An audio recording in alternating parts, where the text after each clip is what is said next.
Hola, segundo, espero que se encuentren muy bien. Hoy trabajamos en ciencias sociales. Comenzamos con el capítulo número 3 del libro Los Pampirotes. Hace unos días, el 9 de julio, celebramos el día de nuestra independencia. ¿Se acuerdan en qué año fue? Vamos a nuestra línea de tiempo. En 1816, en la Casa de Tucumán.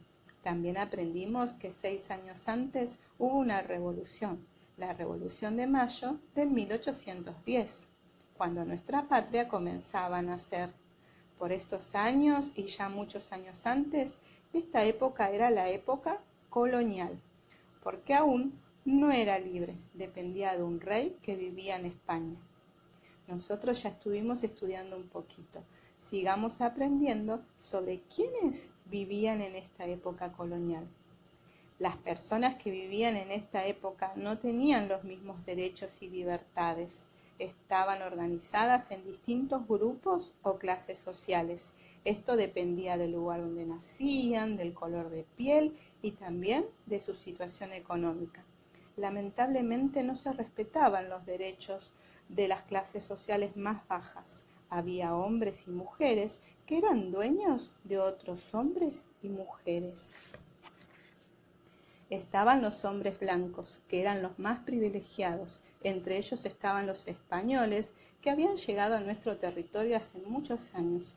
Ellos tenían todos los derechos, podían estudiar, vivían en amplias y cómodas casas. Eran personas muy ricas que ocupaban los cargos más importantes, como virreyes, cabildantes, obispos o comerciantes de la corona. Pero solo los hombres. Las mujeres no podían acceder a estos cargos. A los hijos de estos españoles que habían nacido en nuestro territorio se los llamaba criollos y pertenecían al mismo grupo de los blancos. No tenían los mismos derechos, solo algunos llegaron a ocupar cargos políticos, algunos llegaron a ser profesionales y grandes comerciantes. Otro grupo social eran los negros, que eran traídos en barcos desde África, donde pasaban mucho hambre y frío. Muchos de ellos no tenían ningún derecho porque no eran personas libres. Eran comprados por los blancos para realizar diversas tareas. Eran considerados como una cosa que les pertenecía por el hecho de haberlos comprados. Recibían golpes y maltratos de sus amos. Muy pocos eran considerados libertos. Eso dependía del amo que tenían. También estaban los indígenas, quienes trabajaban en los campos y las minas de oro, plata, cobre y otros metales, bajo las órdenes de los españoles, alejados de la ciudad, y se los empleaba para los trabajos más pesados de la colonia. Les pagaban por sus trabajos, pero solo unas pocas monedas.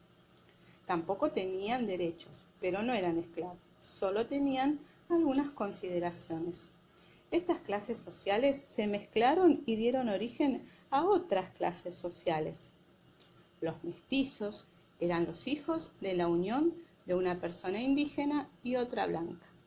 Los zambos, hijos de una persona negra con otra indígena.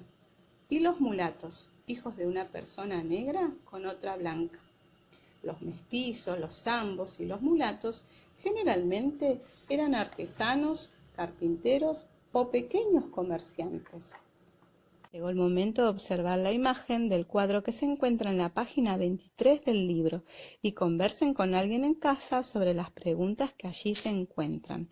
Cuéntenles qué es lo que piensan ustedes. ¿Quiénes eran las personas retratadas en el cuadro? ¿Qué están haciendo?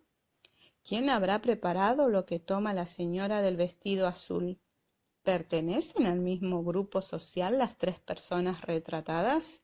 ¿Cómo se dieron cuenta? Luego en la página 24 van a leer y aprender un poquito más sobre estas distintas clases o grupos sociales de la época colonial. Para conversar y contarle a alguien en casa, en el punto 1 dice: ¿cómo se sabía en la época colonial a qué grupo social pertenecía una persona? Ahora vamos al cuaderno y vamos a escribir el día viernes 7 de agosto de 2020. Abajo vamos a escribir el título. una sociedad desigual. Y lo vamos a subrayar con el color que más les guste.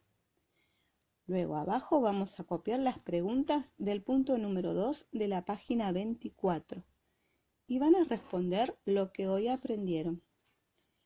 ¿Cuáles eran los grupos sociales que conformaban esta sociedad colonial? También pueden dibujar y pintar. ¿Quiénes se beneficiaban con esta organización social? Bueno, ahora a trabajar con muchas ganas, que ya comienza el fin de semana para descansar y disfrutar. Ya saben que si tienen dudas nos preguntan y seguimos trabajando juntos. Al terminar les sacan una foto a sus trabajitos y nos las envían. Bueno, cuídense mucho y que tengan un lindo fin de semana.